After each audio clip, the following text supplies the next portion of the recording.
I feel like I need to defend my scene's honor here, because this is just turning into a bit of a dog battle. Like in groups, always look. I'm cutting you off here. I'm cutting you off. Cutting you off. He said G2's winning it. He said G2's winning it. We need to wait till the next EU tournament, which could be in about 10 years now. Take it with like a grain of salt. No, but that's that no being fun. said, Take it super literally. Spike defused.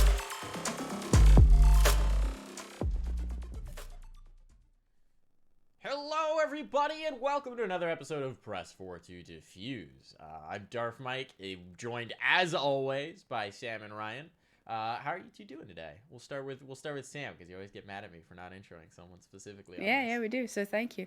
I'm doing all right. Got a weird sensation in my nose. Went for the brain probe, and hopefully that comes back negative, because I'm heading to Africa this weekend, and I don't much feel like quarantining there. But yeah, other than that, doing pretty good.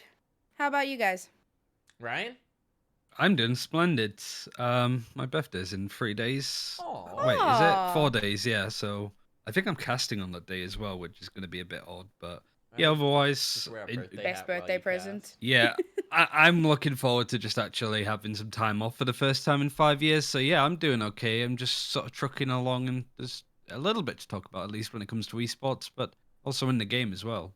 There is certainly a little bit to talk about, and so I guess we'll just go ahead and get into it. A lot of roster churning going on right now. Obviously, as teams get ready for the Champions Tour next year, as we have the fallout from First Strike, teams are continuing to churn their rosters, figure out who's going to go where, what piece is going to go which way, and the when where. And first, we have the end of a team. It's Team No Panky that are calling it quits. The tweet is here. End of our journey. Upon mutual agreement, players have decided to part ways and seek individual opportunities within the Valorant scene. So everybody on that team, not that they were signed to contracts beforehand, but they've decided not to compete together again. How are we feeling about that one, Ryan? Do you want to start us out?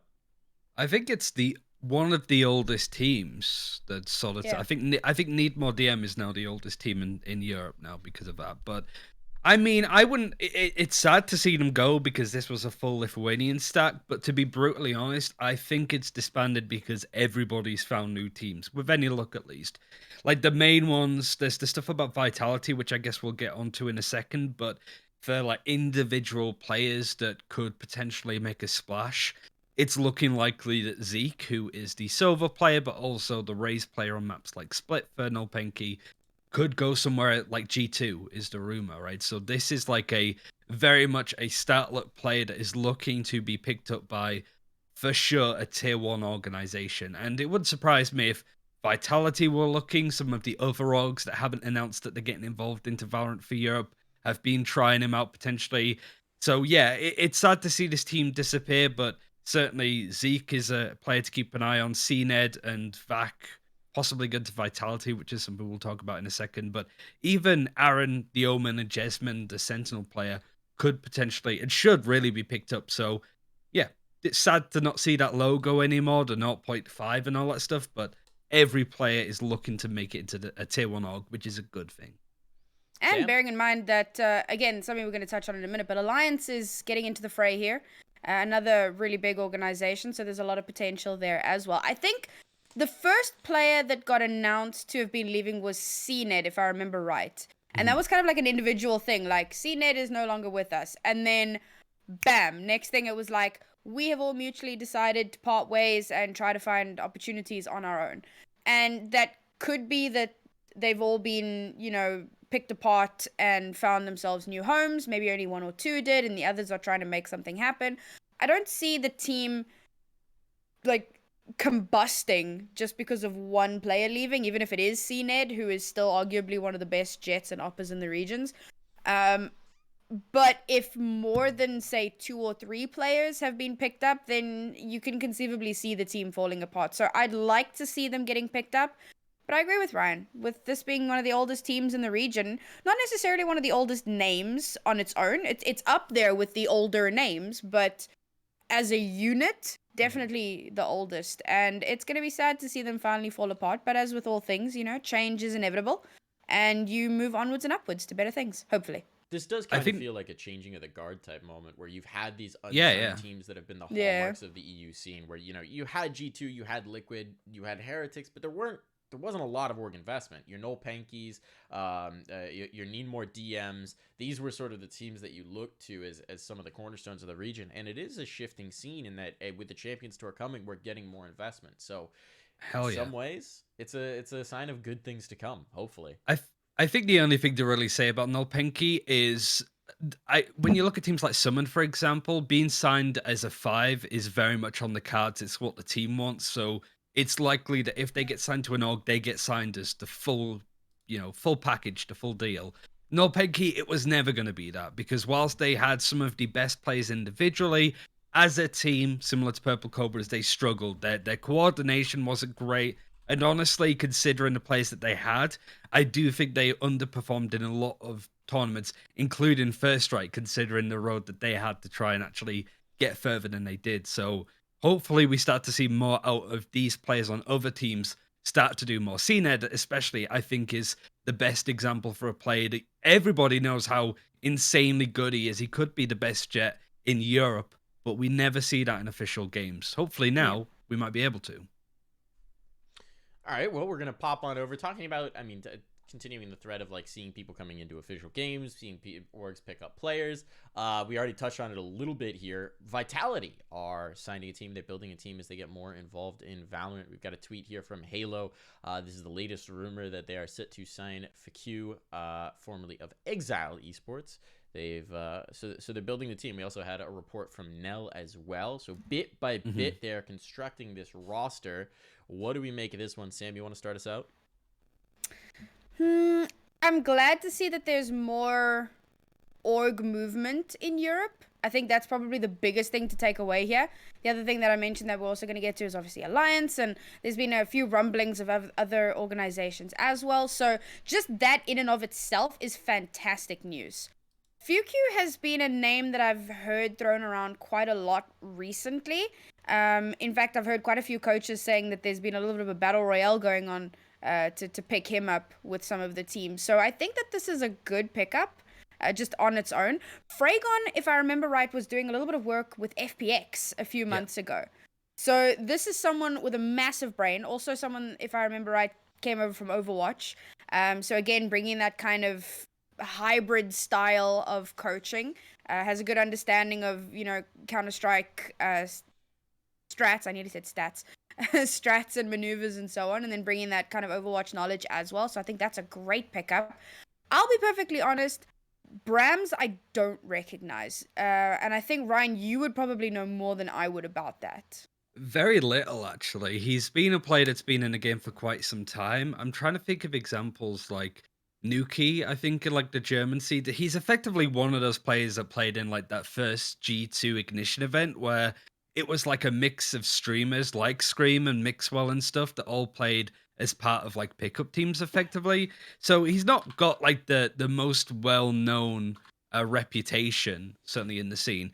FQ, I think what's even more impressive, like everything you said was right about him being a player that everybody was after. He's like a Cypher player, which I think when you look at Europe, there is an abundance of those kind of players. Like I mentioned Jesmond before, but you have Tisak. Paul has suddenly become hot news with Heretics, but he's obviously signed. So it's on a particular role that there's a lot of talent out there for, and FQ still manages to stand up above and beyond these players. Brams, he was like a Jet player for a couple of teams. He played with Team Hip and stuff like that. Fear was the recent one, which is a few players that we'll get onto shortly. But he also played Omen, so I imagine that's the role that he would play. FQ on the Sentinel, Brams on the Omen, and then kind of like we mentioned before, Penke players, CNED on the Jet, Vat coming in on the Breach / supportive role, maybe IGL in, and then who knows for like the other part of that team. Zeke would have been a really good addition for them to finalize it, but he might be onto better things. It's really interesting to see this squad kind of like pulled together, but I'm pretty sure based off the fact that multiple reports have corroborated that Brams and Fragan are going to this team, they're dead certain that they're going to Vitality at this point. Everybody else, still a little bit up in the air, but people seem to be very sure that CNED and VAC are going to be on their way there soon too. That's interesting. Just speaking of like being relatively sure. I've noticed now if you go onto the player transfer tab on Liquipedia, there's one for reported, and then there's one for like I can't remember the exact name, but it's basically like rumored. It's rumored. The rumored transfers. I love that there's like a whole tab on it in Liquipedia. So if you're interested in what the rumors are, you guys can go check that one out. Sorry, go ahead. Always good to have the rumors in. Oh well, moving on from Nilpanky, because we've got rumors aplenty this time around.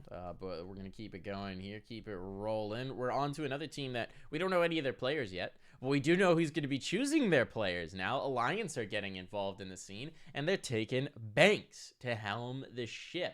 This is an interesting idea. It's a fun approach as well. We've seen it in Counter-Strike with talent moving from into coaching roles and into GM roles. Most recently, Henry G with building the Cloud9 CS team.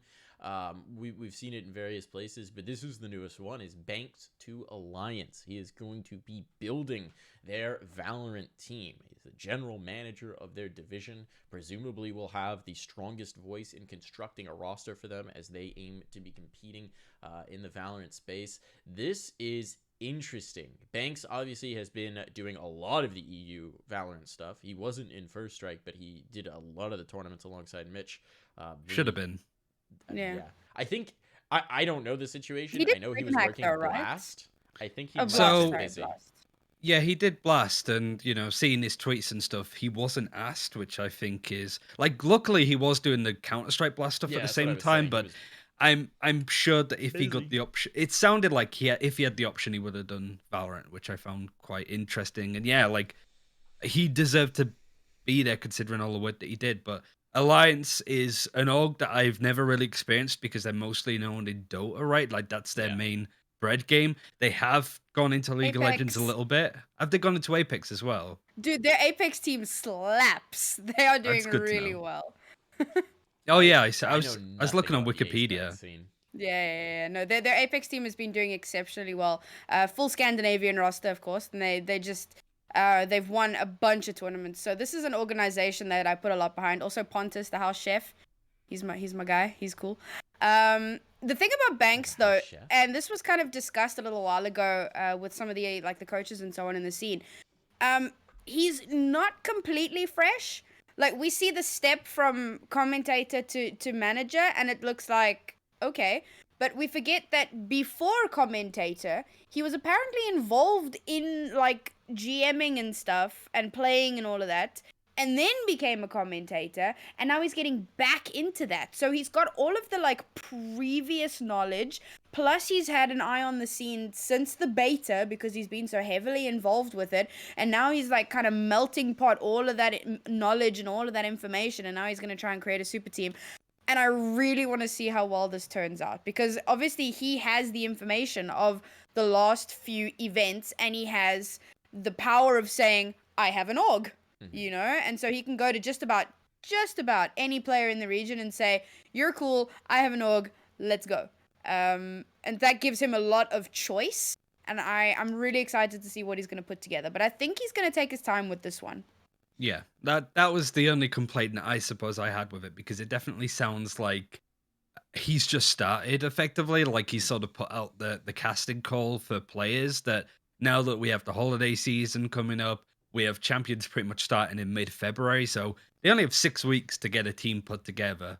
And a lot of the talent that is sort of out there from, if you look at Exile, you look at the Orgless team, a lot of those free agents in Valorant for Europe, a lot of them are being snapped up right now. So Yeah. it is going to be really difficult. It's going to be a fun challenge for Banks. I know that he's going to thrive with it, but finding those, diamonds in the rough and what kind of setting, I suppose, Alliance want. Do they want to be competing with the tier 1 scene, or do they want to start slowly get like HSD, for example, as a team, relatively well known, but not really top 10 in the region. Just get a team that could look for an org, push beyond that maybe. It's going to be difficult to try and make a tier 1 org right now with all of the moving parts and some big names also trying to get in at the same time. it is kind of interesting how for so long you guys were begging for more investment in the EU scene, and there just weren't orgs that were interested apart from, one or two. There just wasn't much going on. Now it feels like everyone's trying to get it at the trough, right? And there's only so many players to go around who have achieved,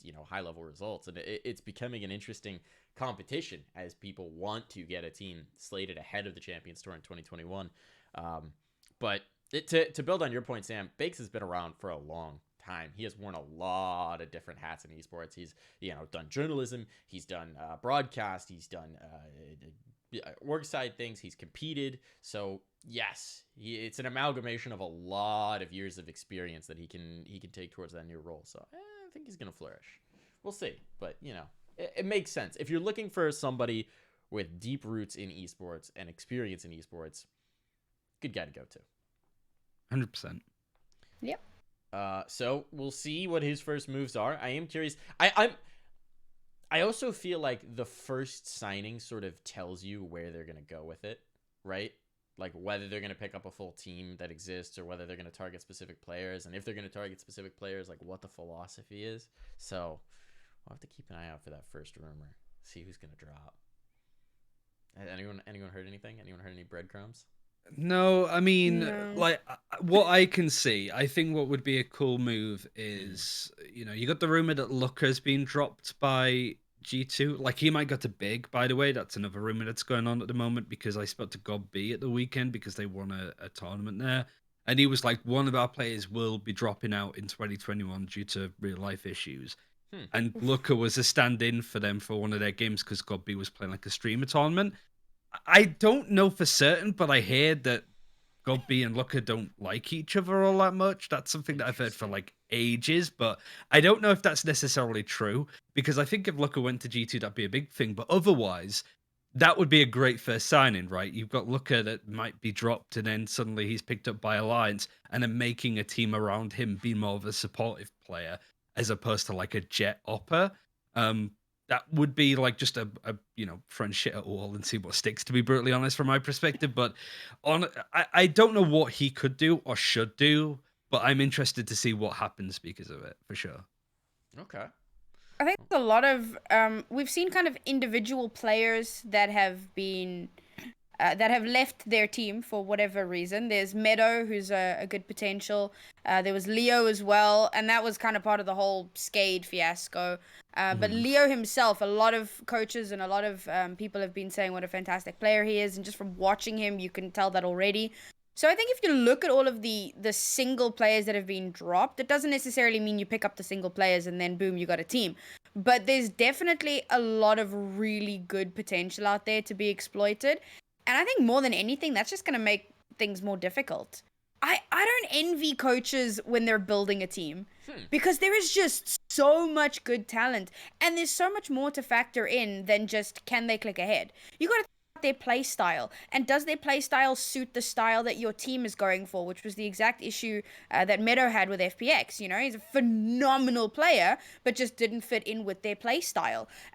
Does the player get along with everyone else on the team? That's really important. If there isn't good synergy amongst your players, if they're constantly at each other's throats, it doesn't matter how well they play. If there is contention in the ranks, then you're gonna have an issue. Do you have someone that's a good IGL, or do you have 5 followers? Do you have 5 IGLs that are trying to wrestle the reins again back from someone else? Like, there's just so much to factor in. Banks, I do not envy you, but I'm sure you're going to come up with something wonderful.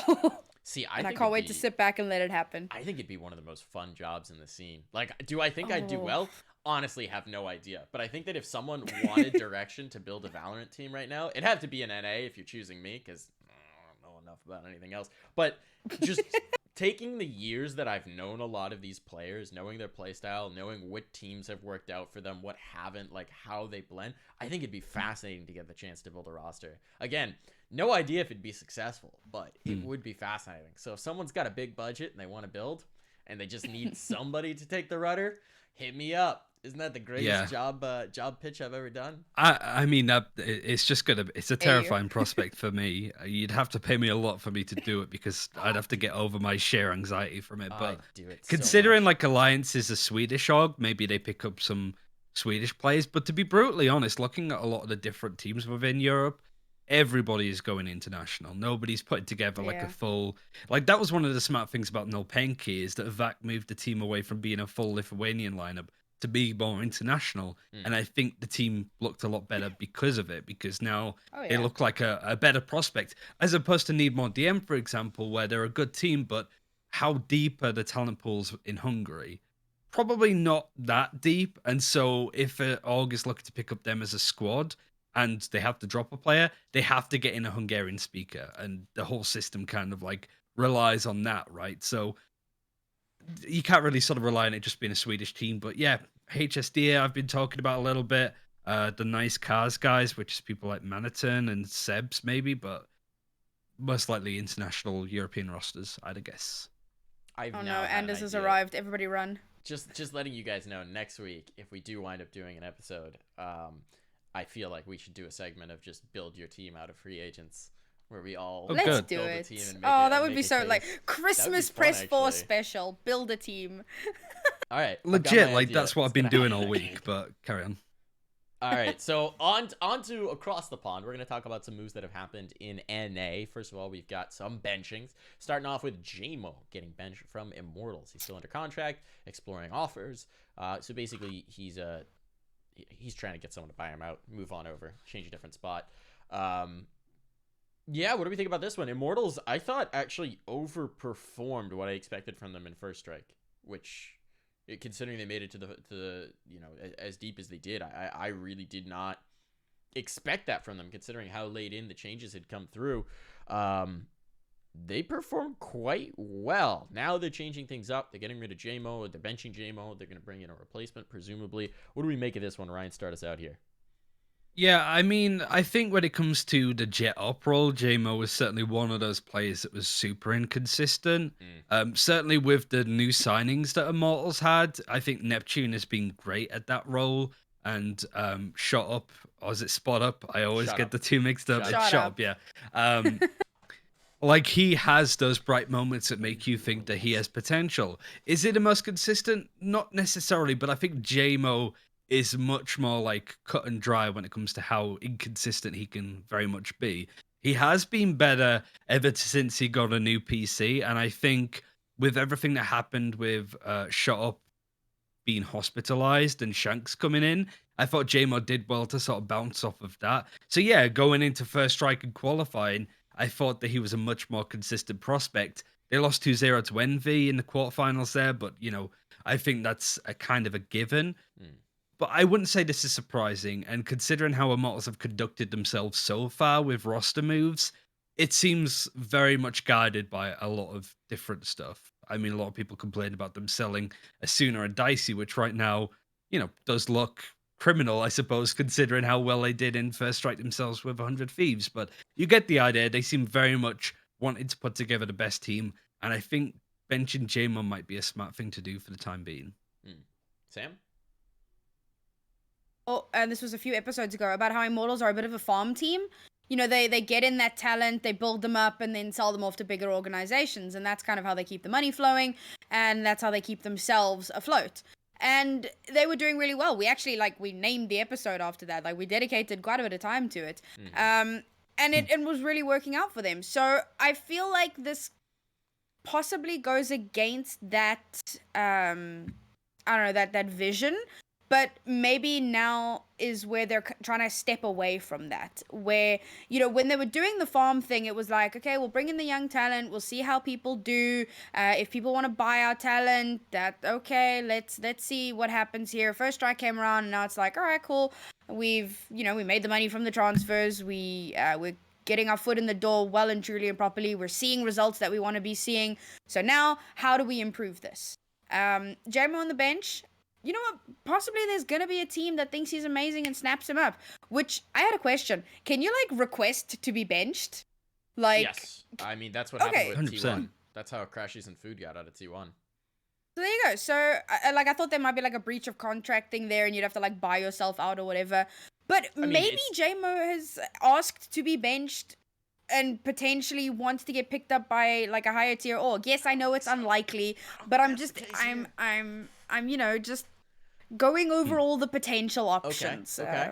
Keep Not going. necessarily the most likely ones, but just possibilities. I don't could know. say it. Again, I think this is just kind of moving away from their original farming thing, where now they're trying to be more of a strong staple team. So I can see, you want to kind of get rid of the inconsistent players, bring in players that are doing things consistently. I'd like to believe that JMO is looking at getting another offer, but likelihood of that, I don't know. I mean, I'm sure there are rosters that could use JMO, but I think it's unlikely that he gets a roster from a more competitive team than Immortals at this point. But Yeah. I think I actually dispute your notion that this goes against being a farm team, because just because you're a farm team doesn't mean you don't want to have the best 5 that you can have. And if you recognize a player and you think that they've hit their ceiling and you don't think that that particular crop is going to grow more, maybe it's time to pull the crop, plant something else, and see if you get something else going. So Yeah. That's fair. I think Yeah, the I churn think makes a that's lot of fair. sense in that instance. Yeah, I think, like, especially considering all of the information we have now about how 2021 is going to look, it's not a crime for Immortals to change their perspective. Now, when they got rid of Asuna and Dicey, it was during a period where we didn't, I think it was before First Strike It was was, announced too. It was very much in a period where we don't know how the next 2 years are going to look. And if you're an org, you're effectively going, when are we franchising, Riot? Hey, can we franchise now? Can we do something together? Can we How franchise? about now? And Riot are just like, wait, you're being way too horny about this. We're gonna try something. Bonk. We're going on like a date 1 Go to to horny 5 is the circuit. Yeah, effectively go to horny jail Immortal and everybody else. We're gonna do an open circuit where anybody can play in 2021. And Immortals kind of go, well, we looked okay in First Strike. We can certainly compete against 100 Thieves and stuff, but we need to change out how we go about certain players. And JMO, I think, has had a lot of time to impress, Yeah. but out of the 3 newest players for Immortals, he's performing the worst, which is exaggerated by the fact that he is playing a carry role, essentially. So if he's doing worse than a Cypher at his job, that's a bit of a concern. That might be sort of hyperbole a little bit. I don't think he's been grossly underperforming, say, Neptune, but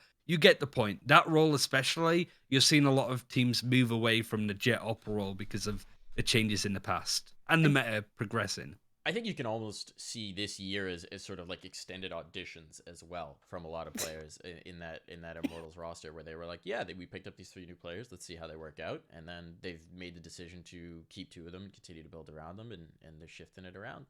So I don't know, I do think it's reasonable. It'll be interesting to see who they pick up as that 5th. Obviously they played with Shanks, so that's a possibility. I am curious to see who comes into that roster and who they decide to build around, who that next I like piece Shanks. is. I've liked him for a while. Like, I can't remember which team I saw him subbing in for, but I remember him just dunking on Wardell, and since then I've like really enjoyed watching him. Yeah, it So I was think he'd be a Immortals, cool wasn't It pickup. was Immortals with the shot. Was it I- Immortals? Yeah, there you go. I will withhold my opinion on Shanks until ESIC do Yes, their report. I that think is at the this thing. point. But I don't Like, know when that's coming. I don't know No, if that that's could ever be coming. that Okay. could be years away. But I guess the main point is kind of like, I hope he gets signed because he's a good player. But if we hear that he's been match fixing recently in Counter-Strike, allegedly, much like a lot of people that are still in the scene in North America, there's a lot of people potentially. And so I think with a lot of those NA players, I'm very much like, I am going to wait and see if you're innocent or not, because that is going to affect how I see you in the future. I But will anyway, say that based on what I know, based on the rumors that I've heard, that is the biggest potential cloud hanging over him. yeah. That's just comes from my knowledge of the teams that he played on in Counter-Strike, and having watched him play games in Counter-Strike and thought, That doesn't make any sense. Yeah.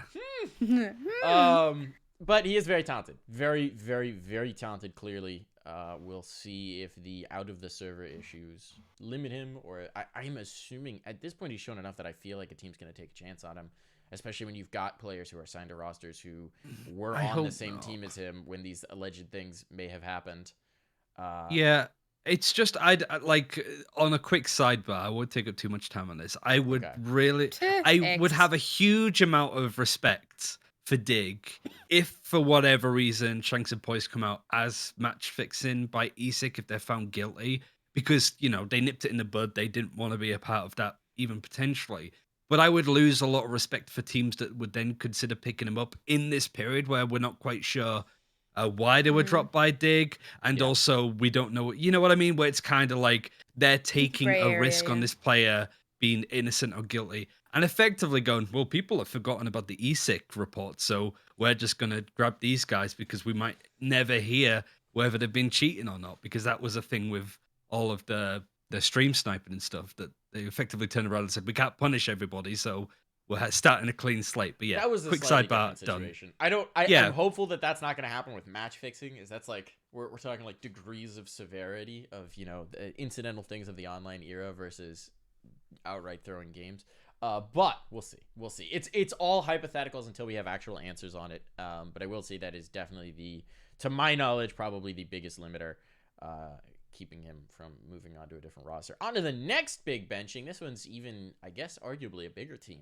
Cloud9 bench Shinobi, and it seems like they're set to play with Leaf, who's coming over from Counter-Strike, who's most recently on that Chaos team that is not retaining their team going into 2021, so the players are going their separate ways.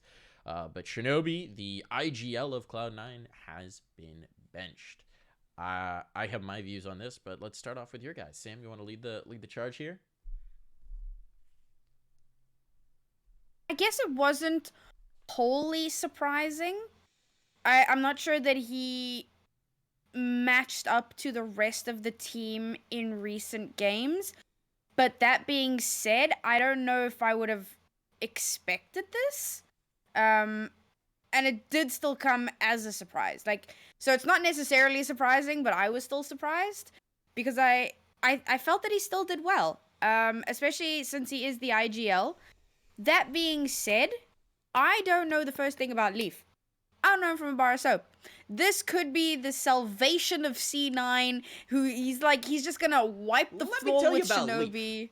Tell me about Leaf. Here we go. All right. Let me tell you about Leaf. Leaf is a young I regret kid. everything. He is 16 or 17, super young, crazy talented. He was so talented that the only thing that was keeping him from playing pro when he was 14, 15, was his age. He couldn't compete at a higher level in Counter-Strike. So he comes to Chaos. First, he actually took a brief break to explore Valorant back in May. I don't know when exactly it was, but then he comes back into the Chaos roster. He is such a talented kid that former major winners from Brazil accused him of cheating and turned a whole country into a witch hunt against him. Yes, that was him. That was Leaf. Leaf and Zappa, but specifically Leaf, who they were convinced was cheating. He is ridiculously talented, mechanically and intellectually as well. He spent a long time competing with Steel in Counter-Strike, so that's been a big influence on his thinking. The Chaos team in general that he competed with, I loved. They had MCE, who's a coach who, big brain. They had Steel IGLing for a while. They had Vanity, who then took the IGLing rings afterwards, who's another very intelligent player. So he's had a good environment to develop in his early career. He's insanely mechanically talented. He's very bright, a lot of clear future for him. I think it's going to take him some time to adapt to Valorant because he was not as enthusiastic an adopter of the game as other players have been. Even some CS players who made the move who are clearly playing Valorant for a while leading up to it. I think he had a tweet from early December where he's like, I'm uninstalling Valorant, screw this game. And then he found out he was getting dropped by his org and it's like, all right, re-downloading. Never mind. He is ridiculously talented. I'm a Leaf stan. He's got such a bright future. He had such a bright future in Counter-Strike, but the NACS scene is just not there right now, and I am very optimistic that he can be a genuine difference maker in Valorant. Steal your host role for just 1 second and ask you a very direct question. Hit me with it.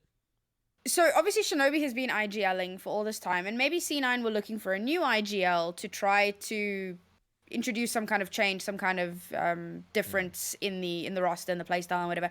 Do you think someone so young, as talented as he is, has the backbone and the chutzpah? He's not going to IGL. He's not going to IGL for them. There's no way Leaf is calling for them. If anyone on the current roster is, I would wager it's Relics. Yeah, I was going to say, Relics used to play Omen before, so I would imagine that he would relinquish his Raze role, move back to playing Omen, IGL from that position, Mitch and Vice would stay the same, and then you would have Leaf over on kind of that entry role, maybe playing Raze, maybe playing Phoenix or Reyna, depending on what NA like to do. I'm super interested in that. I do find more than anything, like this is what has been on my mind the past couple of weeks, I'd say, where like Europe is a lot of like, all right, because the Counter-Strike scene is fine, nobody's really coming across from the EU scene. Yeah. So well, like, for example, G2 are having a complete void in them now, having a support player, but also potentially an IGL. It's not going to be somebody from Counter-Strike like Leaf coming over. It's a very similar position, I suppose, that C9 are in versus G2. But G2 are taking relatively unknown talent in comparison to some others. And North America, they filled those roster slots with just Counter-Strike players at this point. So it's weird that that's come to be, but the dynamic between the two scenes is super interesting. But I do feel Sinking ship, sailing yeah, ship. well, it's Everyone's just jumping more like on I it. feel like it's much better long term for Europe to be picking up their talent from relatively unknown grounds. Whereas I feel that a lot of these pickups minus Leaf, because we've said about it week on week, we hear that so and so's coming over from Counter Strike to play for T1 or NRG. And it always feels a bit like a band aid fix. Some Mm. slots have been great, Steel coming over, Nitro, they have been exceptional players from Counter Yeah. Strike, but I feel like that's not indicative of every single Counter Strike player that's moved across. And I do feel that North America will suffer for it in the long term, but I don't know if you agree as a Counter Strike stan, Mike. I think that there's a very big difference between picking up, say, I'm trying to think of another pickup that I can directly compare it to. I think that Based, maybe? Leaf is exceptional in this instance because he is so young and so clearly an ascending talent in FPS in general that he's a high potential lottery ticket because it's clear that you haven't reached that level of development where it's tapped. So the question is, can that promise that we're seeing in Counter-Strike translate to Valorant? I think that's worth taking a gamble. I do agree with you that just recycling guys who have been in the CS scene for 5, 6, 7 years or whatever, who played at that level but have never really hit the peaks, the tops, but have sort of rumbled around the scene for a long time. That's probably not the move. I don't think that's generally the move. I think there are some of those players who are going to be looking to make the switch now, and I don't think they'll have a ton of success. But I think that Leaf is enough of a high talent prospect that it does make a lot of sense. Yes, he's not an unknown, but I mean, when you're looking at the NA Val scene, I'm trying to think.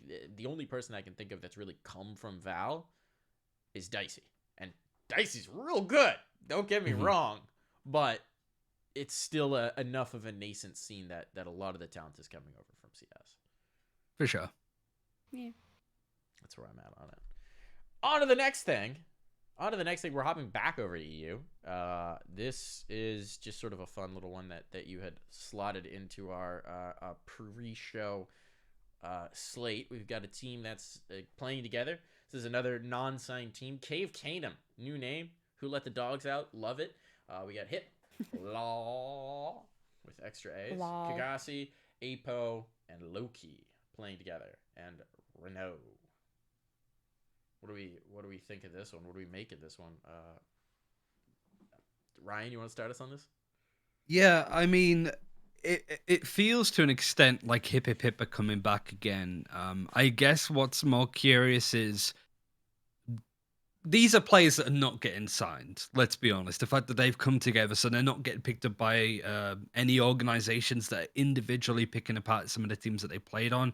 Fear, for example, that Law was on, that Hip was on. They had Brams on it, who we obviously spoke about is potentially going to Vitality. Apo was on Linstitute, which had Existence on it. It had Fisher on it, who I thought was one of the better breaches that we saw.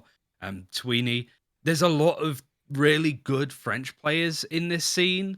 Vitality, obviously one of the most well-known French organizations at the moment because of Counter-Strike, look to be going for an international roster. Again, we've spoken about that.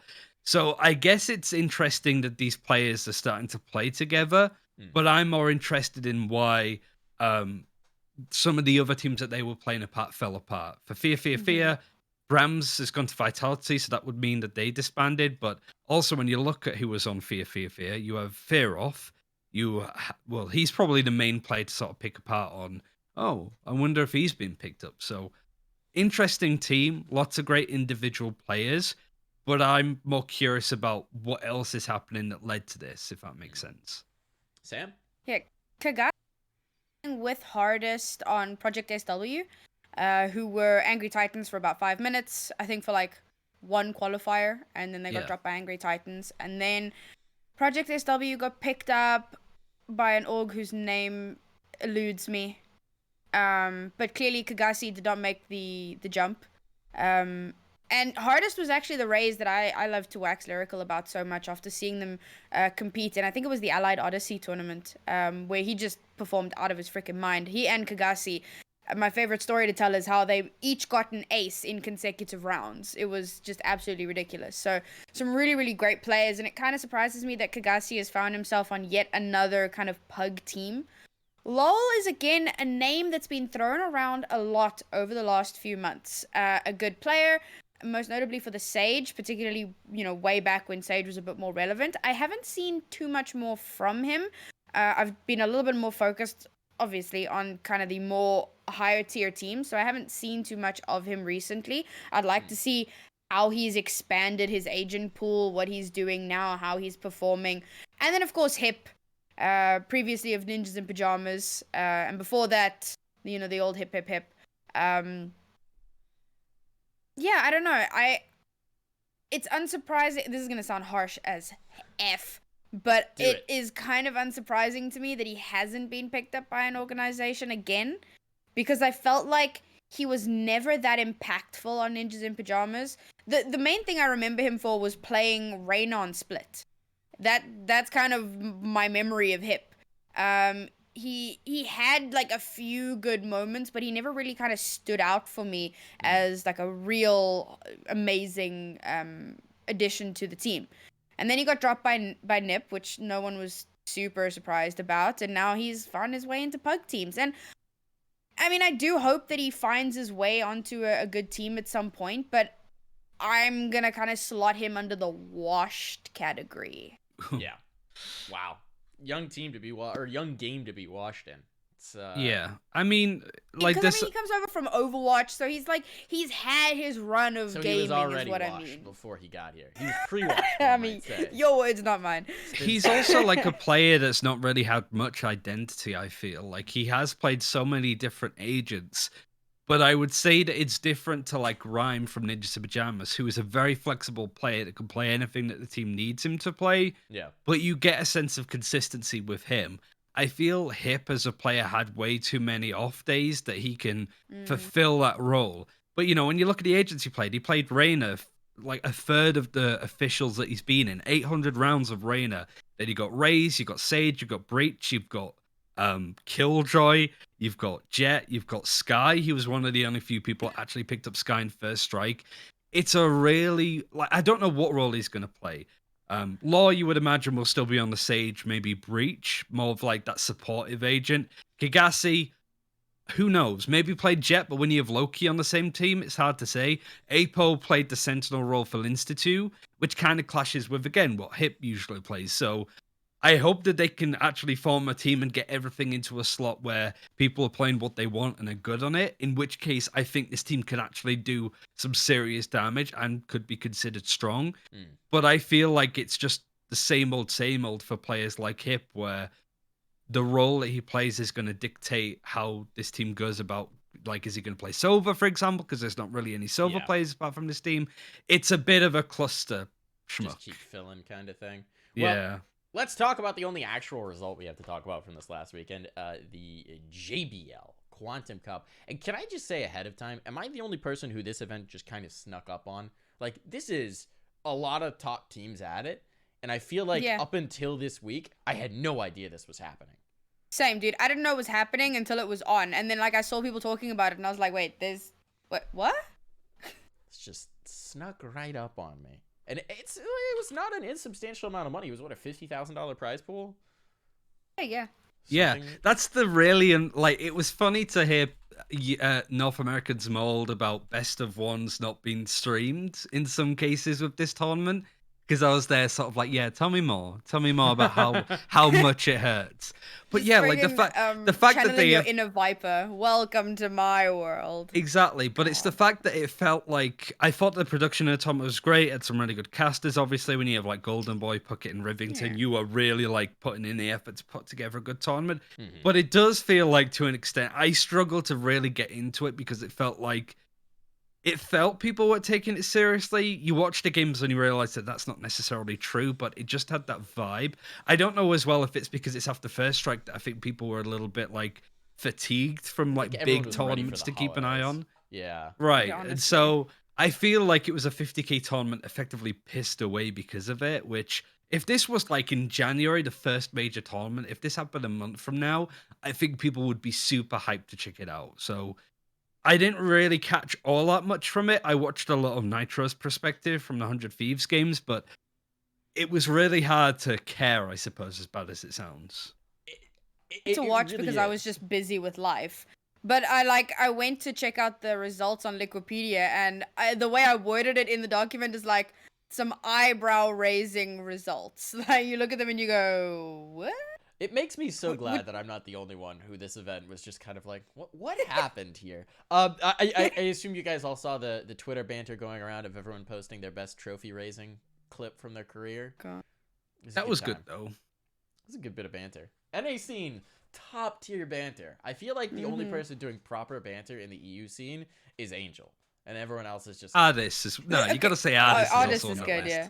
The But thing is, though, NA the stays problem winning it, shit with talk. EU is like there's a line that some players don't know when not to cross, and then there are some players that think you've crossed the line when maybe you haven't, or like in most people's minds you haven't, but then someone will take offense, and then everyone will just go, oh, "How could you say that?" And so the banter seems to be somewhat limited.